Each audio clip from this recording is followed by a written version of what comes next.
República Oligárquica. A República Oligárquica foi um período da Primeira República Brasileira que ocorreu entre 1894 e 1930. A Primeira República, ela durou de 1889 a 1930. No entanto, podemos dividi-la em dois trechos. O primeiro, a República das Espadas, foi o momento que nós tivemos os militares no poder. A partir de 1894 e o governo de Prudente de Moraes, nós vamos ter o que chamamos de República das Oligarquias, quando as oligarquias mineira e paulistas vão se suceder no poder. Esse é um momento em que nós vamos ter uma série de mecanismos políticos que entram no país para contribuir na manutenção das mesmas pessoas no poder. Esses mecanismos são também maneiras de corromper a política, de modo que sempre os mesmos grupos sejam beneficiados e a maior parte da população esteja fora dos esquemas políticos e, portanto, fora também das medidas públicas que são decididas. Dentre esses mecanismos, o primeiro deles era o coronelismo. E para entendê-lo, precisamos ter em mente que, nesse contexto de Primeira República, a maior parte do Brasil estava dentro das áreas rurais. Sendo assim, a figura dos coronéis era fundamental.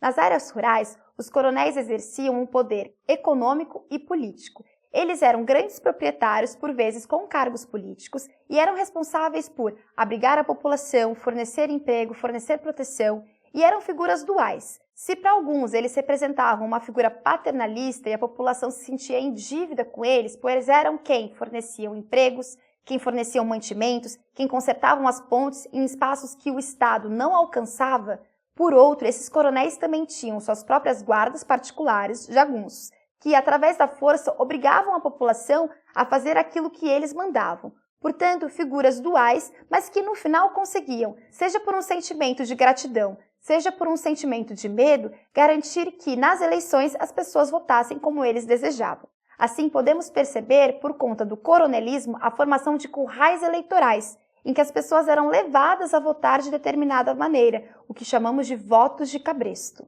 Outro mecanismo político dessa época foi a política dos governadores, que era um esquema entre o governo federal e os governos estaduais. Para os governos estaduais, era uma demanda ter maior autonomia ao governar, e era isso que a política dos governadores dava a eles. O governo federal se comprometia a não interferir nos estados.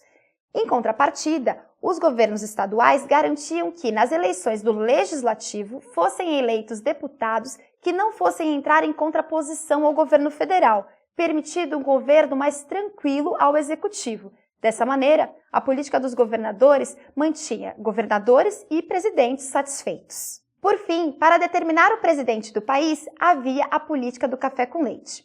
Esse nome se dá pois os integrantes desse processo eram Minas Gerais e São Paulo. São Paulo, o estado mais importante economicamente, e Minas Gerais, além da sua importância econômica, o mais populoso. Dessa maneira, nós tínhamos, pelo café com leite, a intercalação dos presidentes mineiros e paulistas no poder. Essa política funcionava, pois, dada a força que esses dois estados tinham e a organização de seus partidos republicanos, eles conseguiram impor aos demais estados que eles concordassem com a política do café com leite. Para além disso, a política dos governadores não deixava aqueles estados completamente abandonados, uma vez que as oligarquias dos demais estados conseguiam ao menos uma autonomia para governar as suas próprias regiões. Assim, com esses três mecanismos, nós vemos que a Primeira República tinha um controle e uma corrupção bastante elaborados para a condução da política nacional.